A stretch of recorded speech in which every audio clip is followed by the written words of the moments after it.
Surah Al-Imran verse 8. Our Lord, let not our hearts deviate after you have guided us and grant us from yourself mercy. Indeed, you are the bestower. Summary of the interpretation of verse 8 of Surah Al-Imran. Those firmly grounded in knowledge say, the clear verses and the ambiguous verses are from Allah. We act upon the clear verses and believe in the ambiguous verses. That is the guidance.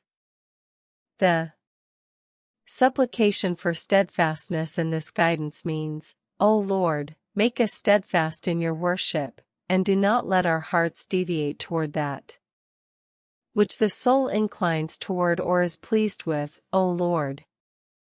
And have mercy on them, for you are the giver. This supplication indicates that hearts change and transform, and that a person needs God's mercy to remain steadfast in faith. Therefore, they supplicate for themselves to remain steadfast in faith and mercy. Surah Al-Imran verse 9. Our Lord, surely you will gather the people for a day about which there is no doubt. Indeed, Allah does not fail in His promise. Summary of the interpretation of verse 9 of Surah Al-Imran. And upon Allah they hope for His mercy, saying, Our Lord, protect us from the punishment of the hereafter. We certainly know that you will gather the people for a day about which there is no doubt. You are our Lord and our God, and you do not fail in your promise. Surah Al-Imran verse 10. Indeed, those who disbelieve never will their wealth or their children avail them against Allah at all. And it is they who will be fuel for the fire. Summary of the interpretation of verse 10 of Surah Al-Imran. The disbeliever or hypocrite thinks that his wealth and children will not intercede for him against God's punishment. But they will not protect him from God's punishment in the hereafter. Rather, they will be fuel for the fire. Surah Al-Imran verse 11. Like the usual practice of the people of Pharaoh and those before them, they rejected our signs. So Allah seized them for their sins, and Allah is severe in punishment.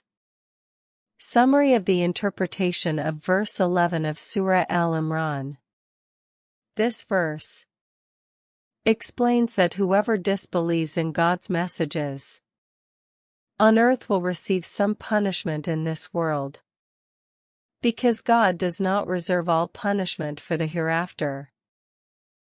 Otherwise, people would be miserable because of the disbelievers and sinners.